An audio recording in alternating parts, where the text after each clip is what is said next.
Hey everybody, welcome to my channel. My name is Alex Gentry. Thanks for being here. Thanks for tuning in. I appreciate all of you. I want to tackle a subject today that's important to me and one that I think needs to be looked at, and that is whether or not a Christian or Christians should or can use cannabis. There are a lot of videos out there talking about whether or not Christians should use cannabis. Can Christians smoke marijuana? Can a Christian use cannabis? And all this sorts of thing. Most people have been taught that in the church, most people have been taught by pastors that cannabis is sinful. It's not being sober. It's a plant from a cursed earth, and therefore the plant is cursed. It's uh, it's the devil's weed. It's all sorts of these different objections, and I'm going to go through in a series of videos, and I'm going to tackle all the objections that I can find that are being perpetuated in Christian circles concerning the use of cannabis. So, the first one I'm going to look at, the very first one I'm going to tackle is Genesis 129, where God says that he created God's created the plants of the earth. He says, "I have given you the herb bearing seed, and this shall be to you for food." And then um, I'm going to look at the objection to that. So first off, uh, in Genesis, we have God creating everything, right? He creates the sun, the moon, and the stars. He creates the light. He divides the light from the dark, the day from the night. He creates plants. He creates animals, and he creates male and female people. So in Genesis 129, it says just what I already said, that God says, "I have given you the herb bearing seed, and this shall be to you for meat." Now, it's not talking specifically about cannabis, it's talking about herbs, it's talking about plants from the ground that God has given to us as food, as medicine, etc. And then God says that it is good. God looks at his creation and he said, "It is good. It is good." Now, what pastors typically say to this is their objection. Pastors and other Christian personalities or celebrities or influencers, and they'll say, this is their objection. They'll say, "Well, God said it was good, but then Adam and Eve screwed up, and because of Adam, God cursed the ground. So, how can cannabis be good if God cursed the ground?" That's their first objection. Okay? That's their theological argument. I don't consider it very theological at all. In fact, I think it's some surface level BS. I don't think it's even an intelligent response. I think it's an unintelligent response. I think it's an ignorant, low IQ response. Oh, that's mean to say. No, it's not mean to say. It's the truth, because these people don't think through what they say, and I'll prove it to you. First off, God's given us all the plants of the earth, okay? All of them have uses, all of them do. And so, and God looked at his creation and he saw that it was good. And then when Adam sinned, Adam's curse was that the ground was cursed because of Adam, and it says that it was bring up thorns and thistles. Okay? So that was the curse, that thorns and thistles would come up, and that would be part of what you have to deal with in nature. Now, if we look at the plants that God created and said that they were good, and then we understand that the ground is cursed, and that it would bring forth thorns and thistles, which is the curse, then there's a zero way to jump from that to cannabis is a cursed plant. It's impossible to get there from where we just came. If you think that cannabis is cursed because of the ground being cursed, then you have to logically extend that to all plants. So, figs, lemons, limes, oranges, grapefruits, pomegranates, apples, oranges, bananas, um, sweet potatoes, lettuce, tomatoes, cucumbers, every food that comes from the cursed earth, according to their objection, has to be cursed and not viable for use to human beings. See how easy it was to destroy that objection? Just like that. 2 seconds if you use your noggin. Okay? It's easy to destroy a stupid, uninformed argument. Okay? Now we've destroyed the idea that it's a cursed plant, because if it was a cursed plant, all plants are cursed. All. It's not just like, oh, God cursed the earth, and the curse is actually bringing forth thorns and thistles. Oh, God cursed the earth, therefore the cannabis plant is cursed. Like that's the one plant. That plant in particular, that's the one God cursed.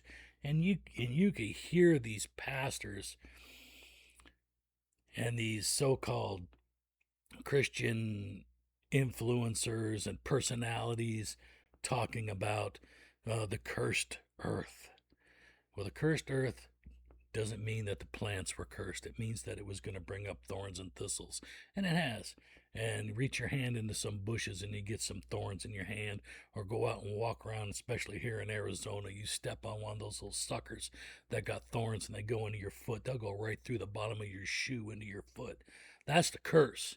The curse isn't the cannabis plant. It's not. And if you think that, I'm sorry, but you're not a smart person. You're just not. But now I'm giving you information to incorporate into your knowledge, into your thinking. And if you don't incorporate it, well, that's fool's folly. Go ahead, remain ignorant. Let the ignorant remain ignorant. That's the way I see it. Thorns and thistles are the curse. The plants themselves are not cursed. They're beneficial. They have vitamins, they have minerals, amino acids, all these different things, whatever compounds are in them, those are there for your benefit. Heck, even the deadly nightshade plant, belladonna, is used as medicine in homeopathic medicine. Belladonna is used to stop headaches, and it works. I've used it for decades. So people go, oh, well, that doesn't mean you should smoke it, or that doesn't mean you should use it. No. Yeah, it does. You think God gave you plants for your use, but secretly didn't want you to use them? That doesn't mean you have to use every plant. It doesn't even mean you have to like them. Maybe some people don't like cherries. Maybe some people don't like grapes. Maybe some people don't like honeydew or cantaloupe or watermelon. I do. I love all those. I also love cannabis. And the idea that cannabis is a cursed plant is just born out of stupidity. It's just not even logical at all. And anybody perpetuating that idea should be ashamed. And I'm going to be looking at some videos online, and I've seen some of these people, these pastors and whatnot, get up and talk about this. And I'm sorry, but I'm just going to go through and I'm going to take their objections. I'm going to lay them out. We're going to look at them logically, and we're going to see if they hold water or not. So, here again, the first objection, the cursed earth, it's just so easy to dismantle that idea. It just happens in 2 seconds. It doesn't even need a big long theological discussion. It's just a logical conclusion. Okay, A plus B equals C. The curse is thorns and thistles, not all plants are cursed and therefore you shouldn't use them, or only the cannabis plant is the cursed plant and all other plants are okay, but just not that one. You just make stuff up. They're just making things up, inventing things because of their own bias. Okay, they're biased against a plant because they've been propagandized. Their mind is propagandized, and they're perpetuating propaganda, and they're trying to find a way to stuff that propaganda into the Bible so they can go, look, see? But it doesn't work. You try and stuff your propaganda into the Bible, I'm just going to go, this is your propaganda. Let's get rid of that. We don't need that. Okay, let's look at what it actually says. All right.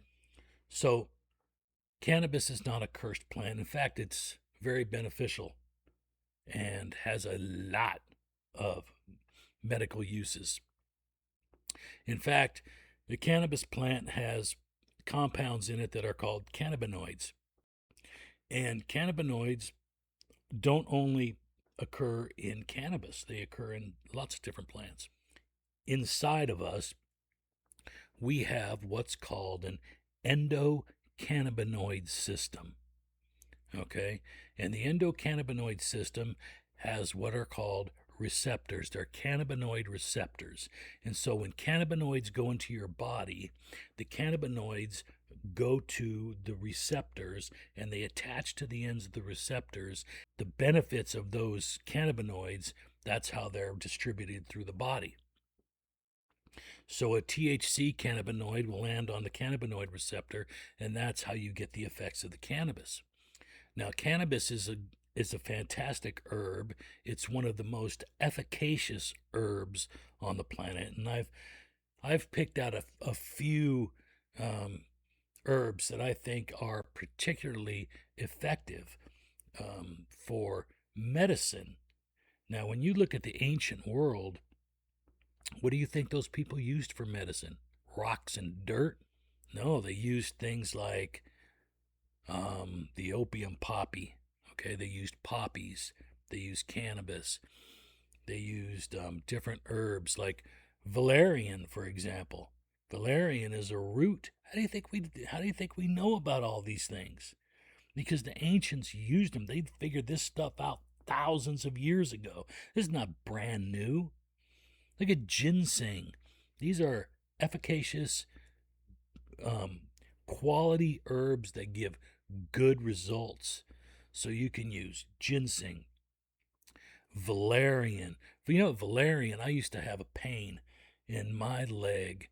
It was from the nerve that runs down the right leg from the hip, and I can't think of the name of that nerve right now, but it's a long nerve and it runs down from up around the hip and all the way down to the leg, and it can be painful.